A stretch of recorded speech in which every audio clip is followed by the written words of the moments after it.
What's going on, football fans? Welcome back to a Freestyle Friday here on Pound for Pound ATL. My name is JR Clark, and as always, I'm going to be bringing to you a topic that I find interesting today, whether it be scheme talk or just free agent talk, maybe even prospect talk. Who knows what we'll get into here on these Fridays. Today we're going to be talking about what we heard from the OC and the DC that went, had their press conferences on Wednesday. First time we've gotten to hear from them. So I guess without further ado, let's just get into it.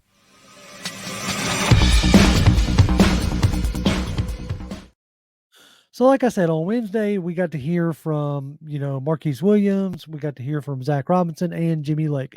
First time that we have gotten the chance to listen to these guys give their thoughts on, hey, why they came here, stuff like that. So it was insightful.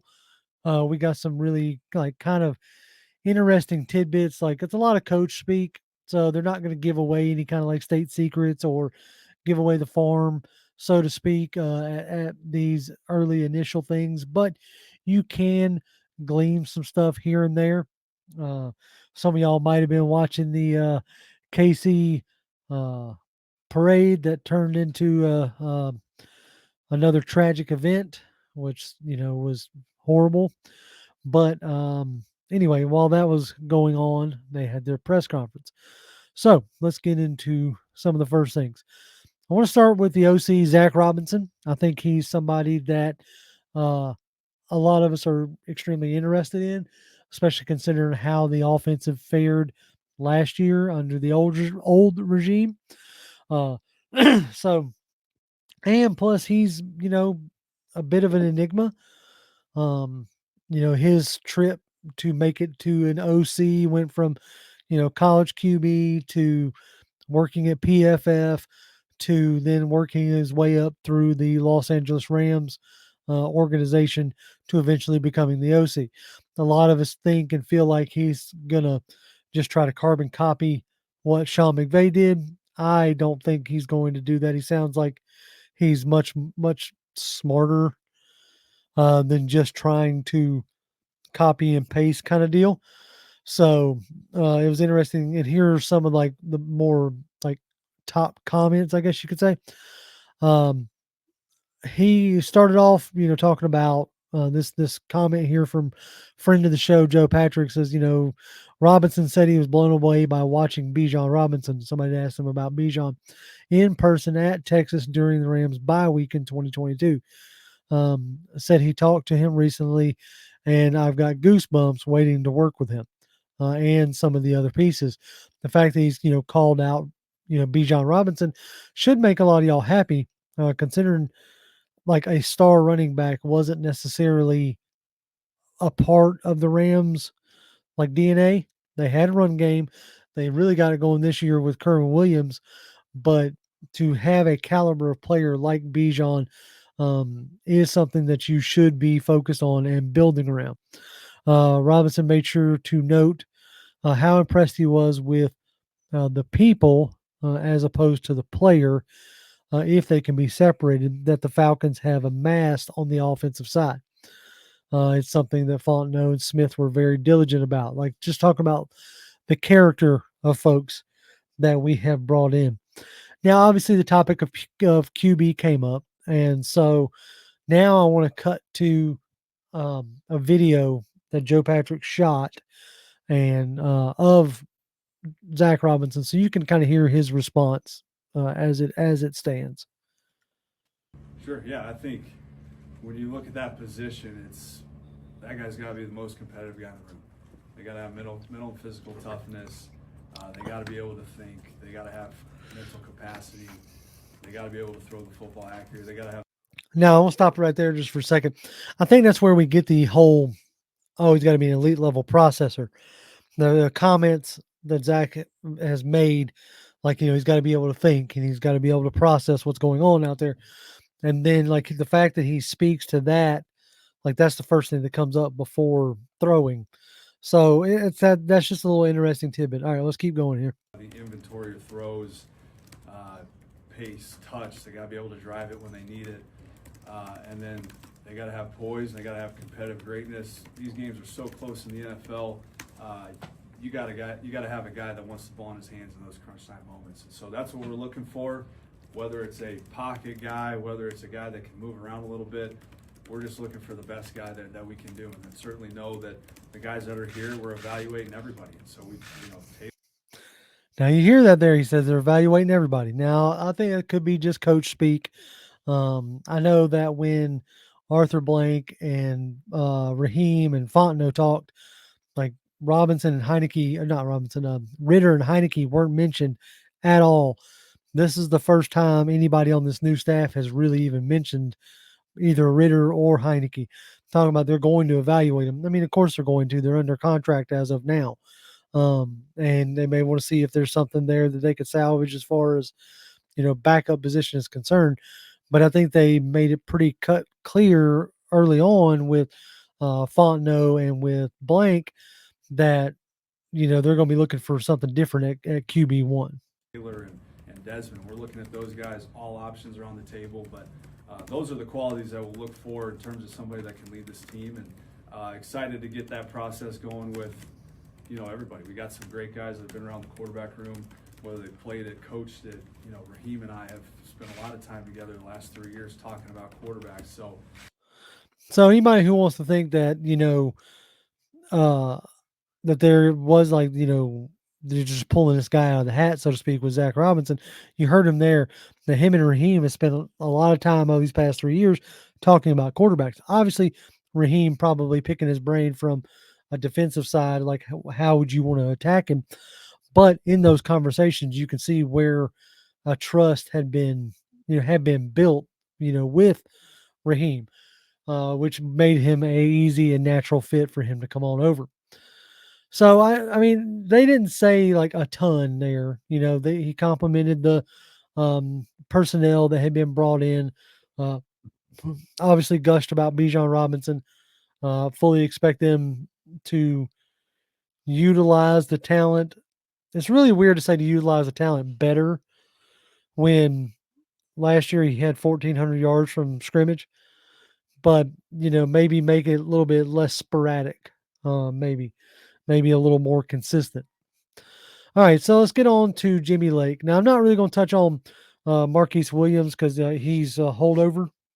Speaking of holdover, Zack Robinson did speak about, bringing back Dwayne Ledford and TJ Yates and talked about how those guys with their experience, that it was a no-brainer to bring those guys back or no, like to have those guys stick around. And Lake said something similar about Huxtable and Jerry Gray. So let's get on to the next slide here. All right. This is the part that I kind of chuckled when I saw Michael Rosenstein tweet this out because I wasn't able to listen to the press conference live myself. But when he tweeted out the new Falcons DC, Jimmy Lake says his defensive philosophy is playing fast, free, and physical. I about lost it. I said, oh no, people ain't going to like to see that. Fast and physical. We've had plenty of years of fast and physical, but I guess at least he added free in there. So we can shorten it down to FFP, or maybe we can do a PFF. There's our PFF, right? Physical, fast, and free. They, no charge, Falcons. Y'all can use that one if you want to. But he went on to say that Falcons DC Jimmy Lake said he and Raheem Morris have been in 3-4 and 4-3 schemes before, and they have to be reactive. But it will be, and here's the key thing, and I find this interesting because nowadays not a lot of coaches say this on a mic. So it'll be a base 3-4 with a lot of multiple looks, various coverages as offenses switch things up. Base 3-4. Why is that a big deal? Okay. Yes, you don't spend a lot of time in base, but if you're going to be in base, you have to have the people to match that base. Okay, so keep an eye on like whether it's draftable or free agent wise. Now, the need for a true nose tackle comes back into play, right? Because that's one of the components of a 3-4 is a true space eating nose that can clog command double teams and clog up lanes and allow the four linebackers to run free. Now, what this does do is really open it back up for Arnold Ebiketie and D'Angelo Malone. Last year, D'Angelo Malone was almost a forgotten player because he didn't really fit what Nielsen was bringing to the table. With this, base 3-4, we almost going to go back to. Sounds like we're going to go back to a lot of what Dean Pease was doing. Uh, Dean Pease was 3-4 ish, with a lot of like multiple coverages and stuff like that. So I wouldn't. I mean, look, you don't read too terribly much into it. You spend a lot of time in nickel. I understand that, but you got to be able to. If a team forces you in base, you got to have the players to do it, right? Um, so I really hope that they get a guy who can be like versatile. Like, I wonder if they feel like Anyamata can be versatile enough to when they're in the 3-4 looks, um, have him at the nose, or if they're in the 3-4 looks, do they draft like a Devondre Sweat, I believe is his name, the big guy out of Texas? Do they draft somebody like that in the second round and have him, be in the middle with, shaded by Grady and then Anyamata on the other side? Like, it's not like we don't have the guys that can do it. It's just interesting to normally when these DCs are asked that question, it's like, oh, 4-3, 3-4 doesn't really matter. It's more about, personnel packages, and it is, but to say that have you're going to be a base 3-4, these are things that are, um, you know, dictate some players that you're going to look at. Um, it could be more in the like Fangio style, or something a little more old school. I mean, I would imagine that you're still going to see a ton of 4-2-5 type stuff, the nickel defense, 5-man pressures probably, which would suit Caden Ellis really well, kind of get him back on the line of scrimmage maybe, which is something he excelled at down there in New Orleans. Could have a clearer role for Troy Anderson. It'd be interesting to see what transpires between Troy Anderson and Nate Landman. But, that's what we're going to be talking about in the off season or in the summer, right? When we get to training camp. But, Jimmy Lake, kind of talked about his, first meeting Raheem, because they both applied for the same job as defensive backs coach in Tampa Bay. And obviously Raheem got it. Um, but they brought on Jimmy Lake as an assistant, which is where they met. And, he noted that right off the rip, it was, yes, I got the job, but we're going to do this thing together. Very collaborative mentality of Raheem Morris. All in all, I thought it was a good first introduction to the OC and the DC. Got a little bit of insight on both those guys about what they're looking for player wise, what they're potentially going to be running scheme wise. Both of them obviously spoke highly of Raheem. They were going to.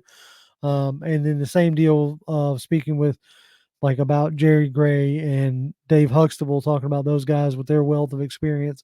Of course, they were going to, have them in. And I think um, it's going to be really interesting because like the top three guys of the defense, as I said on the live stream, are all defensive back guys. So it wouldn't be a surprise or a shock if we started building from back to front, which may make some of y'all groan, but we'll see how it works out. Um, let's see here. Let me get this out of the way. Okay. So anyway, yeah, I thought, like I said, thought that was interesting. Don't really have a ton to add to it other than gives a little bit of clarity. I think with the quarterback room built up the way it has, it really speaks to bringing in a rookie to me, somebody that you're going to mold, somebody that are going to have to really support. They've got to support the people in there with KJ Black and a handful of like TJ Yates and other guys like that to support a young QB. or even like, I mean, obviously it's going to be probably a new QB regardless of how you want to put it. And then you have, you know, now we have something to kind of dig our teeth into when it comes to like the defensive side, like hearing Jimmy Lake talk about being a 3-4 base defense that gives us a direction to go and something to look at. So as always, we appreciate it, folks. We thank you for stopping in. You can follow me on Twitter. I'm at Grim1128. As always, you can follow Jonathan at Jonathan M. Holder. He's just come by, say hi. And we'll be back live next Tuesday with another live stream. And so, as always, Falcons fans, rise up.